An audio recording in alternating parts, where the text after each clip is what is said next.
Hello friends, मैं हूं लक्ष्मी और लक्ष्मी फूड चैनल में आप सभी का स्वागत है। तो आज मैं आप सभी के लिए लेके आई हूं फिश करी की रेसिपी। इस फिश करी को हम बनाएंगे बहुत ही कम मसालों से और ये बहुत ही स्वादिष्ट बनके तैयार होती है। तो इस फिश करी को आप चावल और चपाती के साथ में सर्व कर सकते हैं। तो चलते हैं बनाने की तरफ। तो आप सभी वीडियो के एंड तक जरूर बने रहें। तो यहाँ पर हम फिश करी बनाने के लिए 1.5 kg फिश ले लिए हैं। इसे हम अच्छी तरह से धो के और साफ कर लिए हैं। अब इस पे हम डालेंगे हल्दी पाउडर। तो यहाँ पर हम 2 बड़े चम्मच हल्दी पाउडर डाल दिए हैं। अब साथ में इस पे हम डालेंगे नमक। तो यहाँ पर हम नमक भी 2 बड़े चम्मच डालेंगे। अब यहाँ पर हम मछली में अच्छी तरह से नमक और हल्दी को लगा लेंगे। अब इस पे हम और कोई भी इंग्रेडिएंट्स नहीं डालेंगे, कोई भी मसाले नहीं डालना है। हल्दी नमक डाल के ही सिर्फ मिक्स करना है। और यहाँ पर हम अच्छी तरह से मछली में हल्दी नमक को मिला लिए हैं। अब हम चलते हैं मछली को तलने की तरफ। और यहाँ पर हम एक कढ़ाई को अच्छी तरह से गर्म कर लिए थे पहले से ही। अब इस पे हम 1 कप सरसों का तेल डाल देंगे। सरसों तेल से मछली का स्वाद जो है बहुत ही अच्छी बनके तैयार होती है। तो यहाँ पर अब हम मैरिनेट किए हुए मछली के पीसेस को डाल देंगे सरसों के तेल पे और इसे हम अच्छी तरह से फ्राई करेंगे। तो यहाँ पर हम 3 मछली के पीसेस को डाल दिए हैं। अब इसे हम चम्मच की सहायता से हल्के से पलट देंगे और इसे एकदम डार्क गोल्डन ब्राउन होने देंगे। तब तक अच्छी तरह से हम फ्राई करेंगे मछली को। तो यहाँ पर आप देख सकते हैं मछली हल्की हल्की गोल्डन ब्राउन हो रही है धीरे धीरे। और ये हमारी मछली बहुत ही अच्छी तरह से फ्राई होके तैयार हो गई है। तो यहाँ पर हम एक प्लेट में मछली के पीसेस को निकाल लेते हैं, फ्राई किए हुए मछली को। और इसी कढ़ाई में हम फिर से मछली के पीसेस को डाल देंगे और फिर से हम इसी तरह फ्राई कर लेंगे। और यहाँ पर हम फिर से धीरे धीरे मछली के पीसेस को डाल देंगे। तो यहाँ पर हम मछली के पीसेस को डाल दिए हैं। अब ये इससे हम अच्छी तरह से फ्राई कर लेते हैं। और यहाँ पर आप देख सकते हैं ये मछली भी बहुत ही अच्छी तरह से गोल्डन ब्राउन होकर फ्राई हो चुकी है। तो फ्राई किए हुए मछली को भी हम प्लेट पे निकाल लेते हैं। तो इसी तरह हम सारे मछली के पीसेस को फ्राई करेंगे। और ये हमारे सारे मछली के पीसेस को फ्राई करके हम तैयार कर लिए हैं। अब इसी तेल पे हम डालेंगे एक बड़े साइज़ के आलू को हम थोड़े बड़े बड़े टुकड़ों में काट के ले लिए हैं। इसे हम फ्राई कर लेंगे।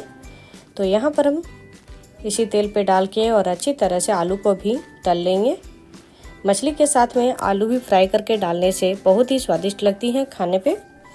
तो यहाँ पर हम आलू को भी अच्छी तरह से गोल्डन ब्राउन होने तक फ्राई कर लिए हैं। तो इसे हम प्लेट पे निकाल लेते हैं। तब हम चलते हैं मसाला तैयार करने की तरफ। तो यहाँ पर हम इसी तेल पे हम डालेंगे 2 तेजपत्ता तोड़ के और साथ ही पे हम डालेंगे 2 बड़े प्याज और 10 लहसुन की कलियां को हम अच्छी तरह से पेस्ट बना के और ले लिए हैं। तो यहाँ पर हम प्याज और लहसुन का पेस्ट भी डाल देंगे और इसे हम अच्छी तरह से चलाते हुए भून लेंगे लगभग 2 से 3 मिनट तक। तो यहाँ पर टोटल 2 मिनट पूरी हो गई है और 1 मिनट तक अच्छी तरह से भून लेंगे हम। तो यहाँ पर आप देख सकते हैं 1 मिनट भी पूरी हो गई है और प्याज और लहसुन बहुत ही अच्छी तरह से भून के तैयार हो गई है। तो अब हम इस पे डालेंगे टमाटर और हरी मिर्च। तो यहाँ पर हम 1 बड़े साइज के टमाटर और 3 से 4 हरी मिर्च का पेस्ट बना के और डाल दिए हैं। इसे भी हम चलाते हुए अच्छी तरह से भून लेंगे लगभग 2 से 3 मिनट तक। तो यहाँ पर हम टमाटर का और हरी मिर्च का पेस्ट डालने के बाद में इसमें हम थोड़े से मसाले डालेंगे।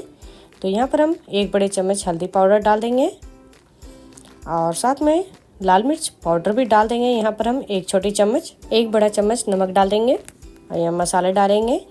काली मिर्च और जीरा पाउडर यहाँ पर हम डाल देंगे 1 बड़े चम्मच और धनिया पाउडर इस पर हम 1 बड़े चम्मच डाल देंगे। और फिर से हम मसाले को अच्छी तरह से हम भून लेंगे और इसमें कोई भी मसाले और नहीं डालेंगे हम।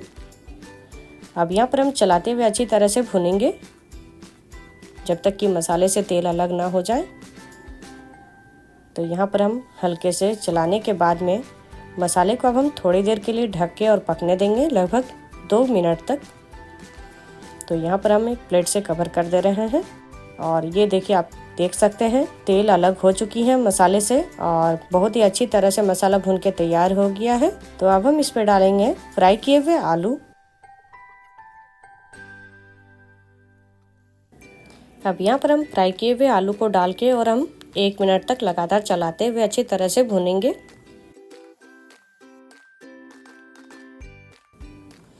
और यहाँ पर आलू और मसाले भी बहुत ही अच्छी तरह से भून के तैयार हो गई है। तो यहाँ पर हम एक बार फिर से चम्मच की सहायता से अच्छी तरह से एक बार चला लेते हैं।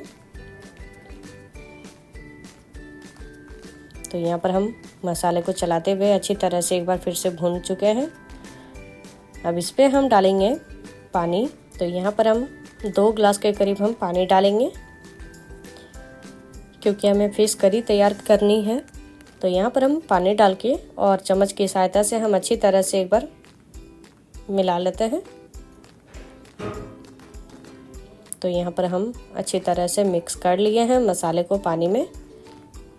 अब इसे हम ढक के और थोड़ी देर के लिए पकने देंगे, एक उबाल आने तक। और यहाँ पर आप देख सकते हैं पानी में एक उबाल आ गई है, मसाले बहुत ही अच्छी तरह से पक के तैयार हो गए हैं। तो इसमें अब हम डालेंगे फ्राई किए हुए मछली को। तो यहाँ पर हम सारे मछली को डाल दिए हैं। अब चम्मच की सहायता से हम थोड़े से मछली को उलट पुलट कर देंगे। और यहाँ पर हम सारे मछली को अच्छी तरह से मसाले में डुबो दिए हैं। अब इसके ऊपर में हम डालेंगे हरी धनिया। तो यहाँ पर हम ताजे हरी फ्रेश धनिया डाल दे रहे हैं। हरी धनिया डालने से सब्जी में जो स्वाद है वो और भी ज़्यादा बढ़ जाती है। तो यहाँ पर हम हरी धनिया डाल दिए हैं। अब इसे हम ढक के और 1 मिनट तक अच्छी तरह से मीडियम फ्लेम में पकने देंगे।